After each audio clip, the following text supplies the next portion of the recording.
Hello and welcome to the Leaders Council podcast, the podcast for the people who run the country and the people who keep the country running. You join us on yet another sunny day here in the capital.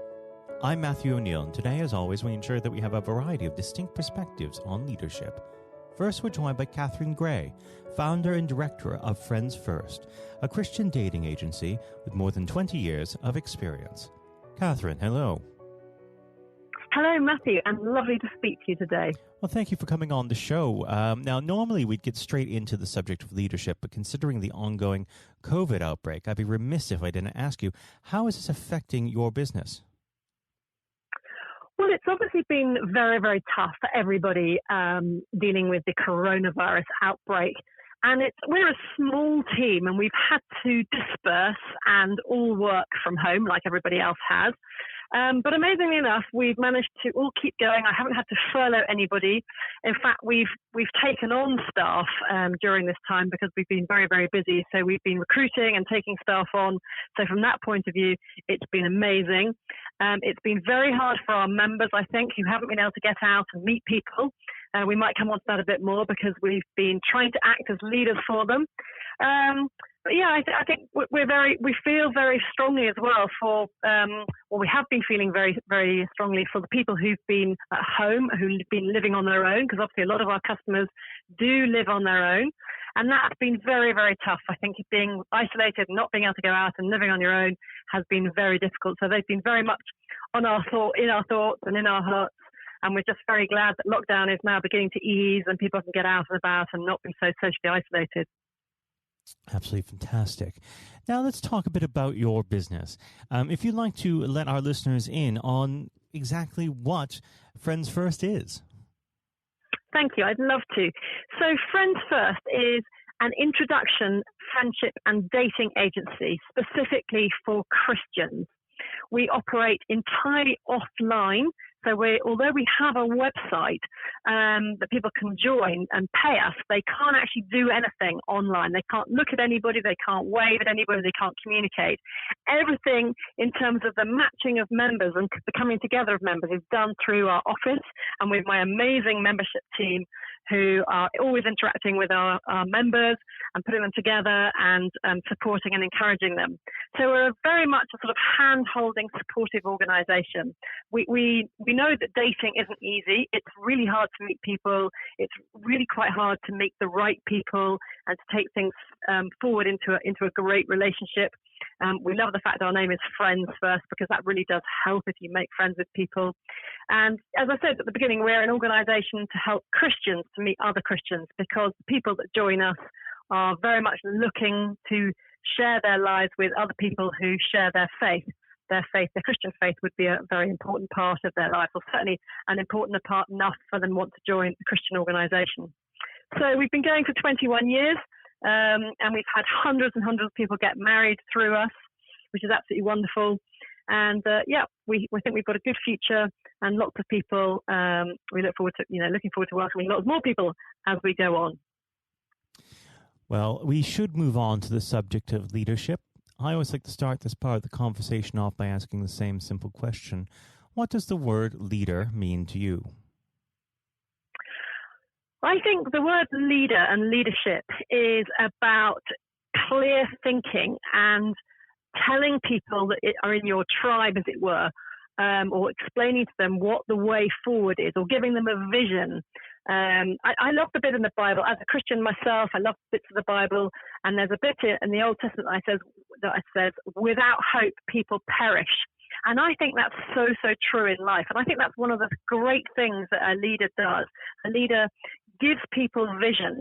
They sort of set out, they illustrate what the future might look forward, what the future might look like. And they help people see the way forward to that future. And they give people hope. That's certainly what we try to do in Friends First. I think also leadership means so many other different things. When I was thinking about this last night, you read any book on leadership and there's so many different characteristics that you can get in a leader that it's very difficult to pin down one thing and say, if you're this sort of person or if you do this, you'll be a great leader. I think leadership comes in many, many forms. I've certainly seen that in my life, lots of different types of leaders and people that I admire. But I suppose, changing people's thinking, giving them hope, helping them to a better future. That, for me, is what leadership is all about. And how would you describe your personal leadership style on a day-to-day basis? Oh, gosh. Well, I think I have different styles depending on who I'm dealing with. If I'm dealing with my staff, that's one type of leadership. If I'm dealing with the members, that's a different type of leadership. I think if I'm operating within my family, that's a different type of leadership as well. Maybe if I'm with my friends and we're doing something that requires leadership, that's a different type of leadership all over again. So I think in terms of my clients and my members, it comes back to what I was saying before about giving them a vision and trying to help them to think in a new way that makes them feel differently. Because there's a great phrase that goes, if you think differently, you'll feel differently. If you feel differently, you'll get different. You'll react, you'll act and react differently. And if you act differently, you get different results. And that's really, really important in my business. And I think we've done that with many, many of the clients that I've led on a personal coaching, because we do quite a lot of personal coaching with our members, and helping people to think and feel and act to get different results really does make a big difference. So I think it's being clear, it's being vocal, it's being positive, it's taking people forward in ways that work for them, understanding them, listening to them. That's all the sort of aspects of leadership that I like to show in my business. Now, where would you say your leadership style derived from? Did you have any role models who shaped you in this way? That's a great question. Again, I was discussing this with my husband last night, and I think I've really suffered from not having great role models in my life. I used to work in a very, very big organization, and I went through various different jobs, and I didn't really come across any great leaders there. I think I've seen great leaders in the churches that I've been to, both in my past and in the present, the ones I go to at the moment. I think those are people that I've really been inspired by, sort of the church leaders who, as I've got to know them, I've really seen that they walk the walk, they talk the talk, and they walk the walk. And I think sometimes we can look up to leaders, whether it's politicians or great leaders in industry, and we don't know them very well, so we think they're great, and then we get to know them perhaps through the press, or we hear things about them and we discover they're not so great after all, or perhaps we don't see those sides of them. But the people I've walked a bit more closely with, the church leaders that I've known really well, and some of my friends who've been ordained now, I see them really walking the talk. I see them in all their flawedness, because I think we're all flawed as human beings. We're all amazing and unique, but we all have our flaws. But when you see those sides of people and you still see them doing great things and getting on with the difficulties of life, the hardships of life, and then they're still going on and still being positive and still doing things in the right way, that really is inspiring. And I think other people who aren't necessarily in the public eye, I've got some great missionary friends who have really, really inspired me by their day-to-day living. And I suppose although they're not necessarily leaders, some of them are, some of them aren't, they're the sort of people that really inspire me. So rather than people that I've had as leaders over me, people that I've come into contact, they're the sort of people that really inspire me. Now, unfortunately, our time together is drawing to its close, Katharine. But before I let you go, what does the next 12 months look like for Friends First? I think we're really, really excited. As I said, we've been taking on staff because we're growing, and we just hope that we're going to get lots more people to join, obviously, and we're excited about whenever we have more people joining, we're excited by the fact that probably means that more people are going to be meeting each other, there'll be more marriages, maybe more babies. But I think from my point of view, I'm particularly excited about the fact that as the business grows, and I'll be bringing sort of team leaders into the different teams of our organisation, and I can stand back a bit more and do the strategic planning that I think is a very important thing for leaders to do. So, yeah, we're really excited on that front. And I think if we've managed to come through COVID successfully as we have, then we've got a great future ahead of us, which we're very thankful for. Well, Katharine, I wish you and the entire team at Friends First the best of luck in the coming weeks and months, and it'll be lovely to have you back on the programme when things get back to normal. Katharine, thank you. It's been a pleasure. Thank you so much, and I'd love that. That was Katharine Gray, founder and director of Friends First. And now, if you haven't heard it before, is my exclusive interview with our chairman, Lord Blunkett. Lord Blunkett, welcome. Thank you very much. It's very good to be with you. Well, of course, nothing is being said at the moment other than COVID-19, which we must touch on. What would your message be to small businesses who are trying to keep going? Well, I think the last ones standing will be the ones that thrive when we get back to some sort of normality. So it's have confidence and courage. Obviously, take advantage as far as you can of the government help. I think that Rishi Sunak, the Chancellor, has gone about as far as you could have expected. Mm-hmm. In the circumstances, there are obviously small businesses that fall between the cracks. Those who don't have defined premises can't benefit from the business rate waiver, have not really been able to demonstrate that they can adhere to the PAYE for furloughing staff, and of course whether they can receive the grant, 10,000 or 25,000. All of those who can are obviously able at least to benefit from that for the time being and look to the future. But I think the second thing to say, and they don't need me to tell them this as a politician who did once do a business studies qualification, which is that it will be a different world, and being able to think about how that world will look in a year's time and be creative about it and learn from not just what's happening to you at this moment in time, but to others around you and the sector that you're working in, that will be really important.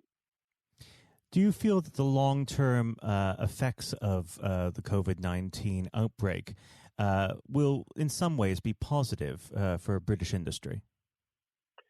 Well, only in the sense that people are having to be creative, they're having to adjust and innovate.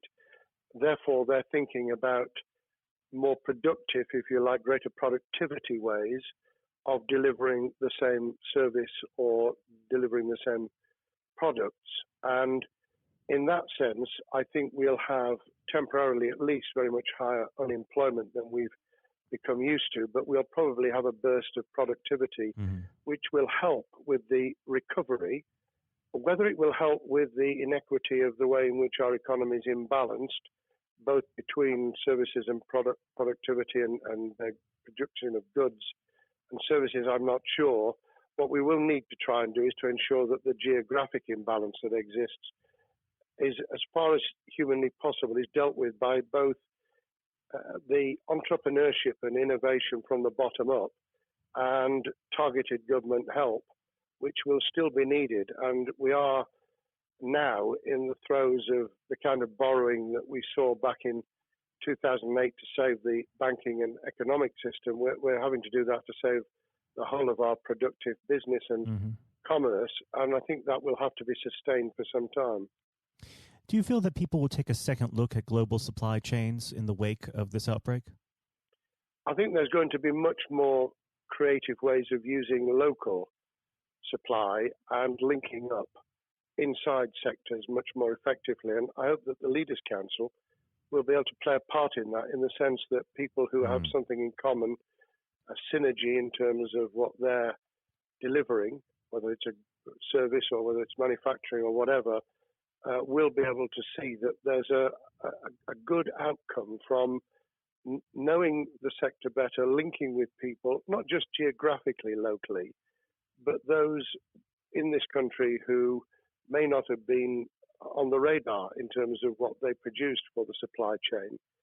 And of course, ensuring, because there's quite a lot of fraud going on as we speak with people getting into cyber attacks, that they'll also take account of going into the cyber security side effectively as well. The more we are online, the more people who are working from home, the more vulnerable those businesses and their supply chain become. And that's something to think about as well. How important is strong leadership at the moment? Well, I actually think that it's brought to the fore leadership in a whole range of areas, from obviously government itself, and there's been ups and downs with the Prime Minister's severe illness, but all the way through the public and private sector, people have, to use the jargon, stepped up, and they've shown local, regional, national level the kind of leadership that Britain historically was very good at. Regrettably, we've not seen the same on the international scene for all kinds of reasons, but maybe we will in future. So I think out of this will come experience of people who have seen an opportunity to do good, as well as seen an opportunity to provide a good service or goods, including, for instance, shortages for the health and social care system, the food chain and the like, but also I think in terms of seeing the synergy between the private and the voluntary sector and using people's commitment to each other in a very positive way. I'm not sentimental about this. Things will revert. But actually, I think there's a kind of moment of moral judgment of people feeling that they've got a role to play outside the immediate survival that they're engaged in.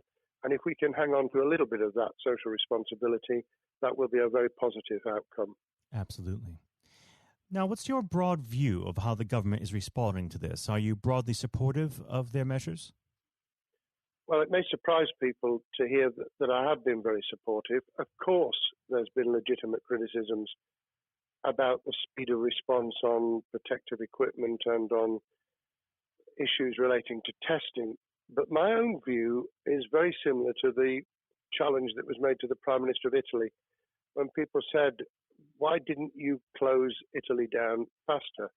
And he said, a fortnight before we did it, I would have been considered to be a madman and nobody would have agreed to do it if I'd tried to move too quickly. And I think that's something that we need to reflect on here in the UK. We may have seen the signals elsewhere across the world and taken them more seriously at the time. Hindsight is a wonderful thing, but as someone who's had his life in the opposite political party to the present government, I think that with some hiccups and mistakes, they've not done a bad job in what has been incredibly difficult circumstances. And you're absolutely right. In a liberal democracy that we live in, it's very difficult for people to swallow orders given to them from government.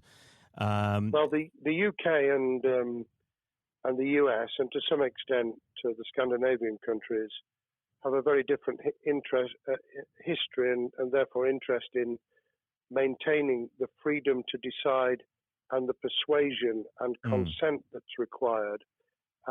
Those countries that have experienced one way or another totalitarianism over the last century have a slightly different way of coming at this. I don't want to exaggerate it, but I think that that's why getting the balance right of getting people to go along with what you want them to do in their interests as well as the nation as a whole is a sensible, proportional balance. And I think we now need to adjust to the coming out of the crisis gradually, readjusting to recovery in the same way. Now, something you've mentioned recently on this balance is the police overreach and the enforcement of the COVID-19 structures that have been put in place. What have they done right and where have they gone too far? Well, I think that they were interpreting what was not necessarily as clear advice as it might have been for all kinds of reasons, because people were feeling their way.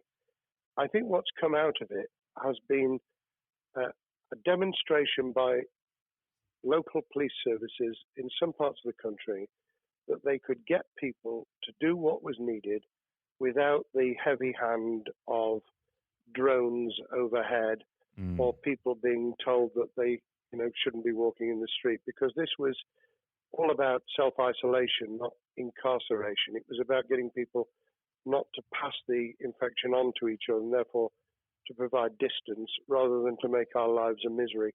Those police services that adopted that policing by consent and chivying people along did really well. Those who went over the top, I think, soon got a very substantial pushback. And one of the strengths of our democracy is that you could have that debate. People could say, I'm terribly sorry, we think the police force in our area has gone over the top. And that in itself is a constraint and a readjustment.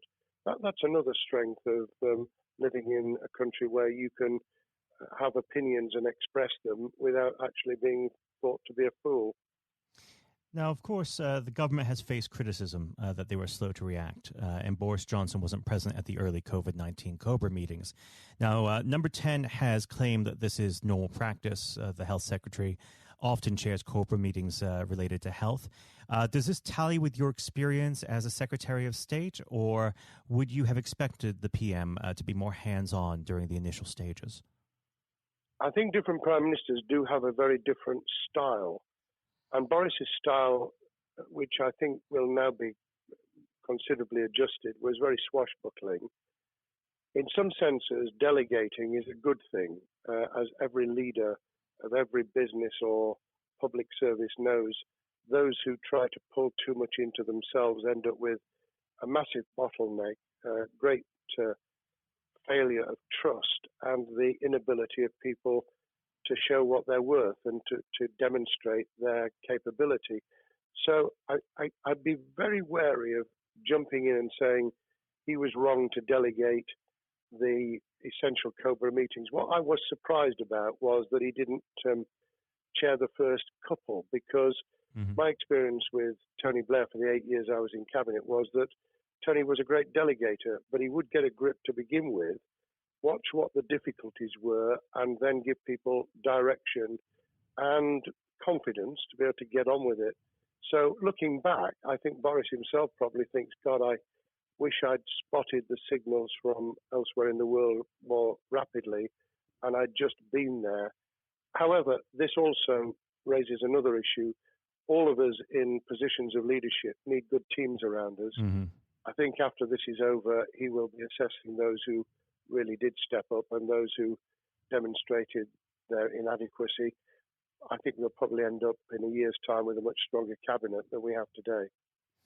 Well, absolutely. And of course, we've seen a significant drop in the visibility of certain special advisors like Dominic Cummings during this entire period. So it'd be interesting to see how that pans out.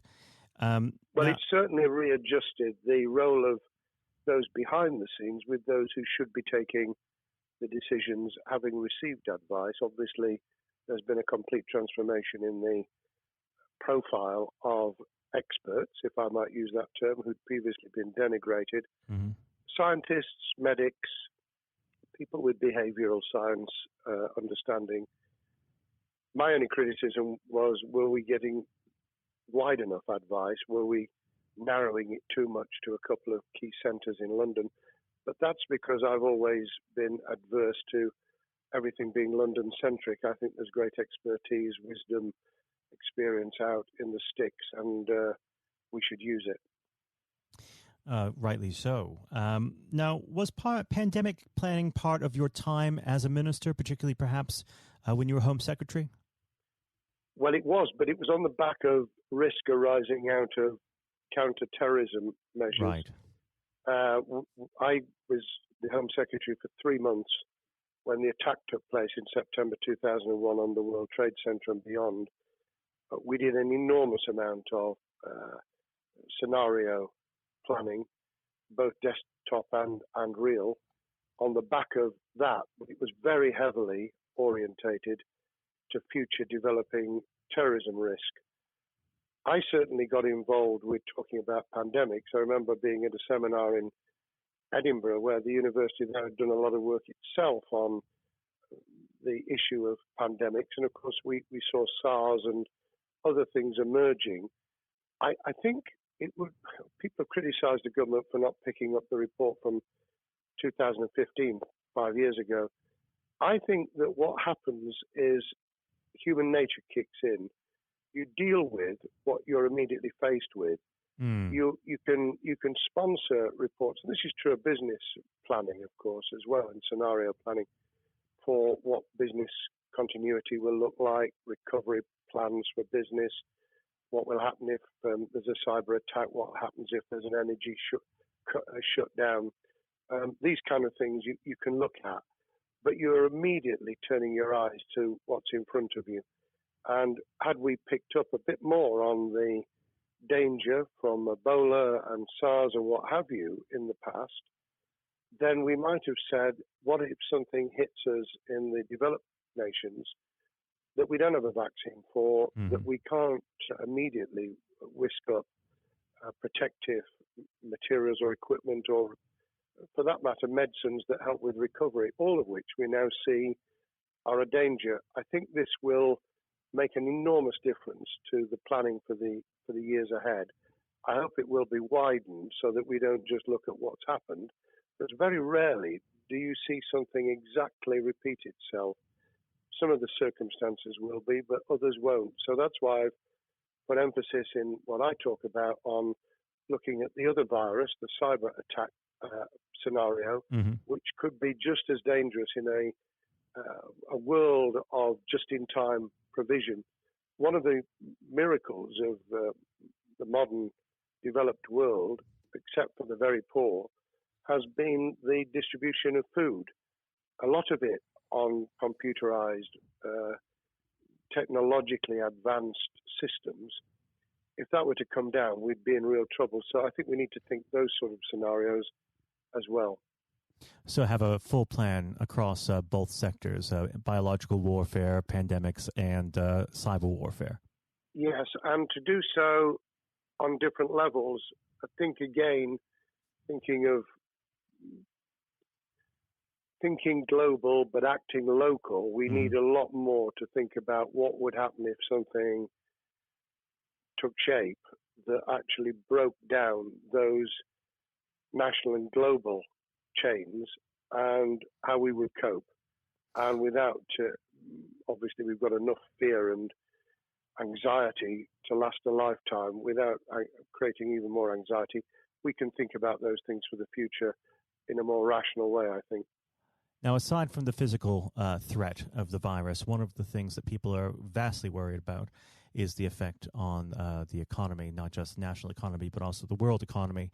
Now, it has been said by certain parties, and I'd like to garner your thoughts on this. Is there a danger of the effects of the lockdown being even worse than those of the virus? Were it be prolonged, I fear that balance would tip the other way. It is about proportionality. It is about balance. It's the wisdom of Solomon, really, to get the moment right when you start to move and then to move quickly. There's no doubt whatsoever that we are stocking up, not just on the economic and employment front, which will be devastating enough, but on the health and social well-being front, enormous challenges. And they will need careful handling because there's a lot of people whose lives, for a variety of reasons, are at risk in the future on a scale that we've been dealing with over the immediate handling of the pandemic, concentrating really hard on those affected by COVID-19, those sadly who have died or been seriously incapacitated. That will roll over into the economic, the social, the mental health and cultural well-being of the nation, and that will need all of us to pull together as well. Absolutely. Now, do you believe the government's doing enough for business? I think that the speed of reaction once the scale of the pandemic was clear was very good. I've praised Rishi Sunak for his action. Remember, a chancellor who only just come into office was planning to deliver the budget in the middle of March and has had at least three equivalent budgets since. I think he's handled it very well. Understandably worried now about what we're doing to our economy. The level of borrowing is sustainable because of low interest rates, but it reaches a point, of course, where it tips over so that you can't then do the kind of structural investment requirements that the government were laying out before and in the March budget. And those will have their consequences as well as a planned payback over many years. I think we've learned something over the last few months. We needed to take immediate action. We don't want another round of austerity equivalent from 2010 through to 2019. I don't think the nation, on the back of what's happened and the challenges we have, could take that.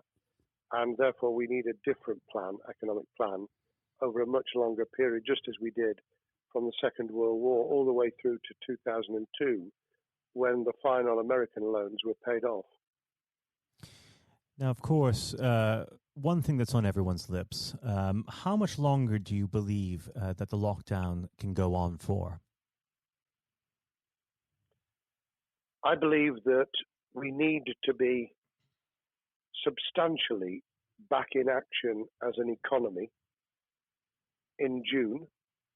This obviously is led in terms of places where people would meet in large numbers, having to adjust to the fact that it will be longer for them. And sadly, that will involve business closures. It's why the Chancellor extended the furlough scheme to the end of June. Mm-hmm. But unless we get things moving in June, I think we'll run into the summer where all kinds of services and industries will have a chain reaction effect. And what happens with one will then have a major impact on another. And then you get the skittle effect where things get knocked down that you hadn't perceived were going to be affected. So I very much, if I were in government, and I always think of things in that context, what would I do if I were in government? I would be on the side from the second week in May, on the side of the hawks in terms of saying we've got to start moving, and we've got to do so with the collaboration and cooperation of the public who have got the message, who did behave, who responded magnificently. Let's try and get back, perhaps, doing things differently for a time, but substantially getting back to business as usual. And unless we do that, then those areas that can't and wouldn't expect to be back in action immediately get pushed further into the middle of the year and the autumn, and then they become unsustainable. Now, of course, one of the other major developments we've had recently are the changes in the Labour Party. So if we could just speak on the Labour Party for a while. This might sound like an obvious question, but how does Sir Keir differ from Mr. Corbyn? Well, I'm biased because I believe the Labour Party has come out of 4.5 years of a black hole of a nightmare, where it neither represented a credible opposition nor an electable government, and the combination was to let those who supported the Labour Party and needed some of its policies let them down very badly. Sir Keir Starmer both is a highly intelligent, professional lawyer who, as Director of Public Prosecutions, led the service well, had to take difficult decisions at a time of austerity, understands the world beyond Labour members, but has been able to do business with those who originally supported Jeremy Corbyn and was able to command support from them. His creation of a balanced shadow ministerial team has been very encouraging. I supported Lisa Nandy, who he's made shadow foreign secretary, because I thought she understood the north of England and the disaffected former Labour voters. But I believe that Sir Keir has taken on board those who have something really sensible to offer. And I believe he will be both a great leader of the opposition.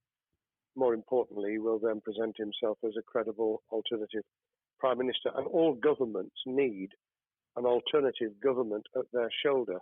It was true of us from 97, and it took the Conservatives some time to recover and to get to that position, but they did, and the Labour Party will, and that's crucial for our democracy. All of us need to understand and appreciate that a living, breathing, functioning democracy requires a credible, confident, and in many ways supportable opposition, as well as a government that we clearly want to do well, because none of us want, as we didn't with the COVID crisis, none of us want the government to fail. We want to see our economy recover. We want our social well-being to be taken into account. We want to overcome deep-seated inequality and poverty.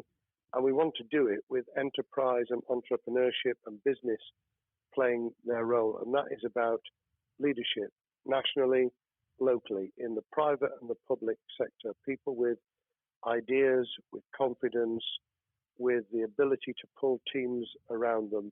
Above all, to have some idea of what it is they want to achieve and a very good idea as to how to achieve it.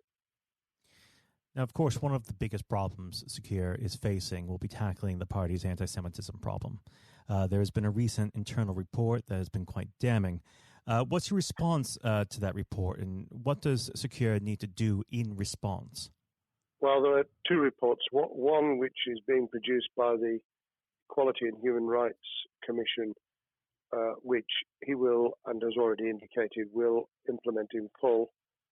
The second was a leaked report put together by the supporters of Jeremy Corbyn, 800 pages of private interchanges on social media, which he has, Keir Starmer, set up an investigation to identify who did it, who leaked it, what the content was, does it have any salience and lessons for us, and where necessary, action will be taken.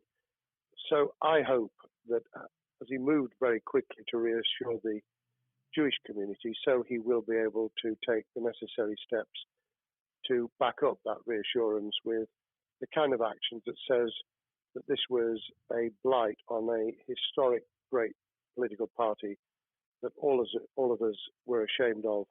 We've been able to put that behind us and to move on to facing the future with confidence. What's the one key thing that Secure needs to do to restore Labour as an election-winning party?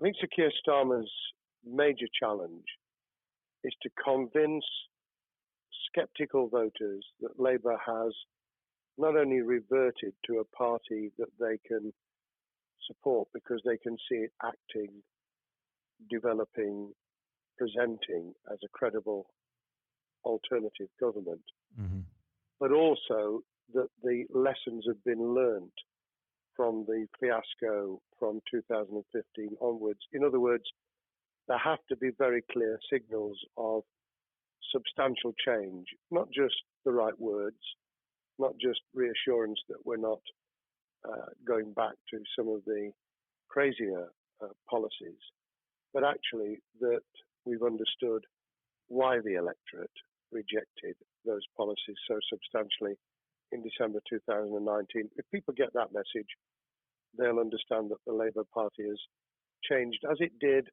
in the 1980s and early 90s, to become the electable government with the greatest majority and historic majority, even greater than 1945, which I was privileged to be able to take advantage of in 1997 when I joined the cabinet.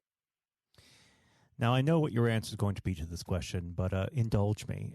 Do you think Secure has what it takes to be PM? Yes, I do. I think he has the background, he has the experience, he has the professionalism, he has the forensic mindset, and he has the confidence to have put a team around him which will ensure that it will work. And those elements are true of all leaders. Ideas, the ability to build a team, to have confidence in that team, and to be able to demonstrate leadership in practice, sometimes at the most difficult times. And, the Leaders' Council, those sharing their thoughts with the kind of thing that we're doing now with a podcast, but also joining us in linking up in that network of people who can support and help each other and learn from each other. That is what needs to be done in politics as it needs to be done in business. Thank you very much indeed, Matthew. Well, thank you for coming on the program. It's been an absolute pleasure, and I look forward to speaking with you again. Thank you very much, and good luck to all those listening in what has been a nightmare scenario. Good luck for the future. Have courage, have confidence, and yes, listen to those who know more about business than I ever will. Thank you, Lord Blunkett. Thank you. This has been the Leaders' Council podcast. Thank you for celebrating excellence in leadership with us. I have been your host, Matthew O'Neill. Until next time, goodbye. Thank you for listening to our podcast. The views expressed within the podcast do not reflect the views of the Leaders' Council of Great Britain and Northern Ireland, its parent company or subsidiaries, members of staff, other guests, or any other person therein associated.